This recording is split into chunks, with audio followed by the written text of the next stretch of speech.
I'm Dr. Tony Koehler with Koehler Chiropractic, and this is a little bit about me.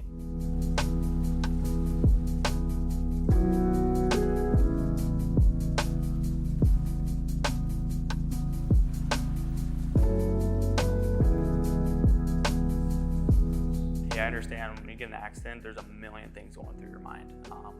You're dealing with insurance companies, how you're going to get to work the next day, how long do you need off of work, who's at fault? You're worried about talking to all these insurance people that are just bombarding you with questions. Yeah, I mean, all that is very important, but nothing's more important than your health, right? You can't put a price tag on that. And unfortunately, all these little whiplash injuries, they add up over time. That is what leads to degeneration and dysfunction in the long term. So the important thing from my perspective is we work on the mobility of joints, right? So when there's a whiplash, everything just seizes up, okay? That typically houses in your low neck and upper back, just because that is our fulcrum for our big coconut, right? So no matter what type of accident, whether you got T-boned, it was in the front quarter panel, rear quarter panel, if you're rear-ended, whatever the case is, no matter what the speed is even, you're gonna sustain some kind of whiplash injury.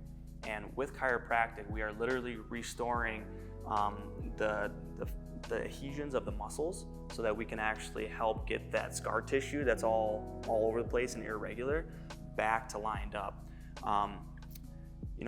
Soft tissue-wise, that's very important, but secondary is the concussion aspect. We're very old school in our mindset with concussions, and now new studies are coming out where it's actually the repetitive hits is more detrimental than that one large hit. And we have this mindset where we have to actually black out, right? We have to completely go dark and pass out on the floor in order to have a concussion. That's not true. Honestly, if you hit your head on the head restraint, that can constitute a concussion. So chiropractically, when we're working with the central nervous system, which is again your brain and your spinal cord, chiropractic is the only modality to help with something called neuroplasticity, and it's literally the shape of your brain. That's what's phenomenal. So when you actually have a whiplash injury, your brain is moving in your skull, right? So you have this thing called a coop counter coop, where it hits the inside of your skull.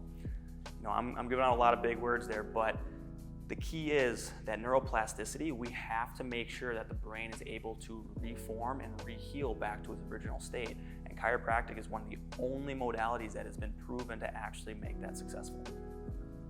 Yeah, you gotta remember, it's a pendulum happening. You're going forward and back, and there's a lot of different things you can hit. And plus, the accident happens so fast, no one can ever recall what happens.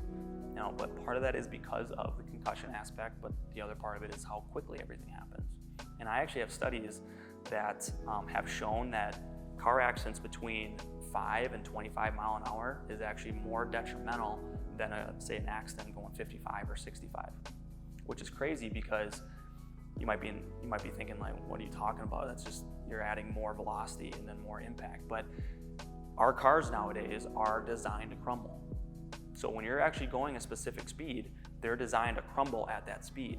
So when there's less damage to your car, that means there's actually more force implemented to the occupants of the vehicle, because that's just how physics works. But if the car is not taking any of the impact, then obviously there's gonna be more whiplash and there's gonna be more restraint against the seatbelt and things like that. So there's more potential for injury to the occupants. But unfortunately, and I don't want to bash any insurance companies or anything, we go based off of how much damage is done to the car because they want to put a numerical value on the accident. And that is not the right way to handle it. My ultimate goal as a chiropractor and as a physician is to get you better than what you were before the car accident. That's ultimately my goal. Every case is different, but I want to make sure that you are getting the best care possible following an accident, because that should be the last thing on your mind.